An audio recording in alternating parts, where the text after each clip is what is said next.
All right, guys, so we've used callbacks quite a bit now, and when it comes to making multiple requests or running multiple pieces of code in order, you can sometimes run into something called callback hell because you have a bunch of nested callback functions.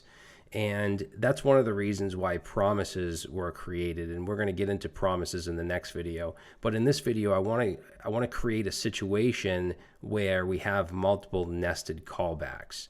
All right, now in the starter files, you're going to have three JSON files, movies.json, directors.json, and actors.json. And we're just using these for an example because the function we're going to call is going to be called getData, which will take in an endpoint. And in this case, we're just going to use these three files.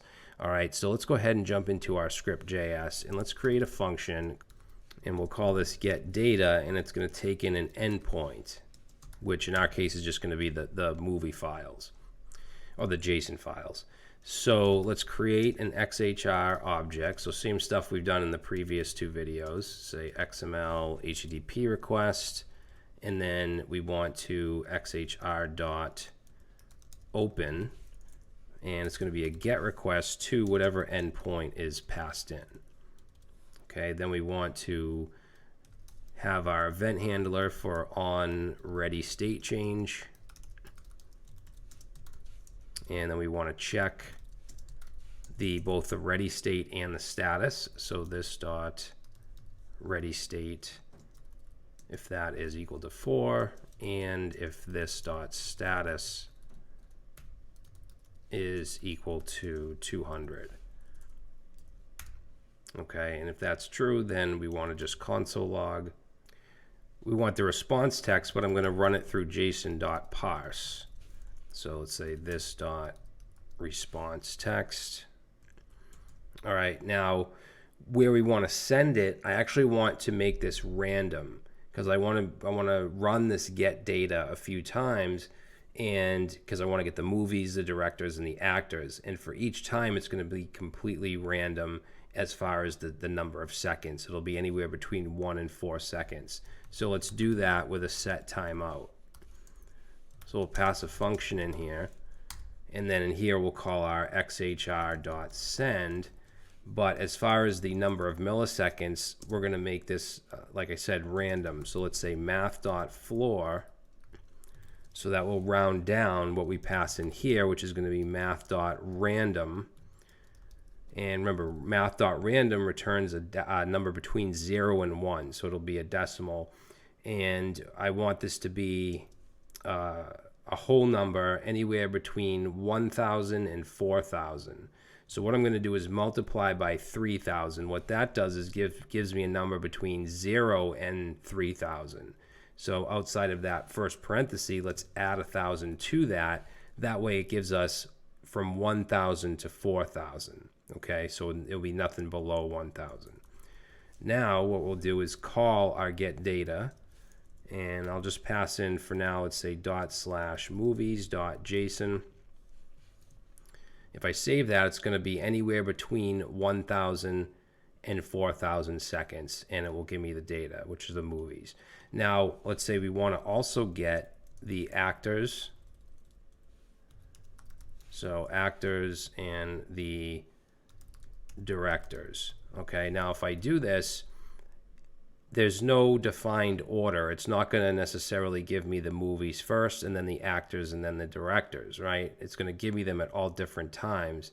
So I did get the movies first here. Let's just reload this again. And now you'll see this, I believe, is the directors. So it actually gave me the directors. So there's no particular order. So if we want to make this data return in the order that we requested it, we can do that by passing in a callback to getData.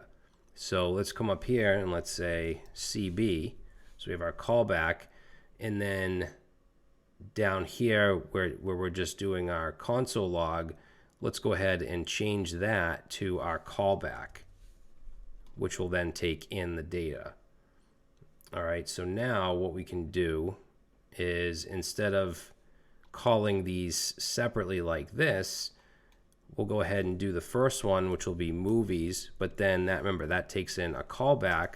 So I'm going to pass in a function here, and that's going to take data. Okay, and then we can console log the data. Now that will get me the movies. So if I save that, it's going to be between 1 and 4 seconds, and I get my movies, right?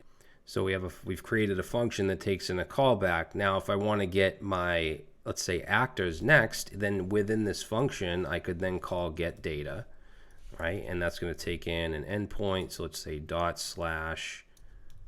actors.json, and then pass in our callback.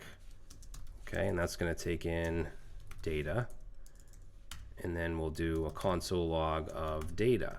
Save that, and now what we're going to get back is always going to be the movies first. So if we look, there we go, we get the movies and we get the actors. Okay, and then let's say I want the directors, so I could say get data and pass in here, let's say ./directors.json,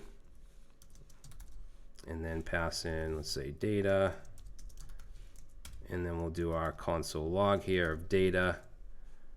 Save that, and now it's always going to be in the correct order. So we have our movies, we have our actors, and then we have our directors.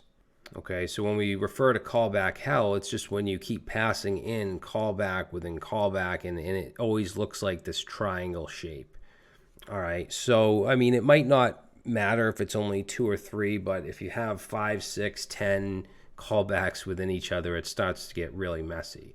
So that's where promises come in, and that's what we're going to talk about in the next video.